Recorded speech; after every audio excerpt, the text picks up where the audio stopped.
জেলার অন্যতম শ্রেষ্ঠ পরিবহন সংস্থা দুর্লভপুর ট্রাক অনার্স অ্যাসোসিয়েশন দীর্ঘদিন ধরে একাধিক সময় সেবামূলক কাজ করে এলাকায় নজির সৃষ্টি করেছেন।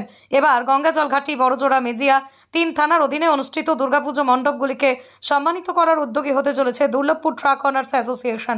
বিচারকদের দ্বারা সেরা মণ্ডপ, সেরা প্রতিমা, সেরা পরিবেশন, সেরা আলোকসজ্জা, সেরা সচেতনতা 5টি বিষয়ের উপর প্রথম, দ্বিতীয়, তৃতীয় স্থান অধিকারী পুজো আয়োজকদের বিশেষভাবে সম্মানিত করা হবে বলে জানিয়েছেন সংস্থার সভাপতি গৌতম মিশ্র। এ বিষয়ে সাংবাদিকদের মুখোমুখি হয়ে কি জানালেন দুর্লভপুর ট্রাক অনার্স অ্যাসোসিয়েশনের সভাপতি গৌতম মিশ্র, শুনুন। নমস্কার। দুর্লভপুর ট্রাক অনার্স অ্যাসোসিয়েশনের তরফ থেকে একটি বিশেষ ঘোষণা।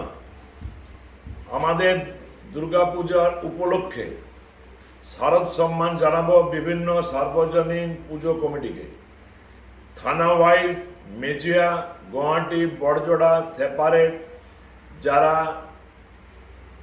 মণ্ডপ ভালো হবে, যাদের ঠাকুর ভালো হবে, লাইট ভালো হবে, পরিবেশ ভালো হবে এবং সেফটি মেনে, প্রশাসনের নিয়ম মেনে, এই 5টি বিষয়ের উপরে যার 20% করে নাম্বার থাকবে, যারা বেশি নাম্বার পাবেন তাদেরকে আমরা ফার্স্ট, সেকেন্ড হিসেবে, থার্ড হিসেবে আমরা আর্থিক পুরস্কৃত করব এবং মেমেন্টো দিয়ে।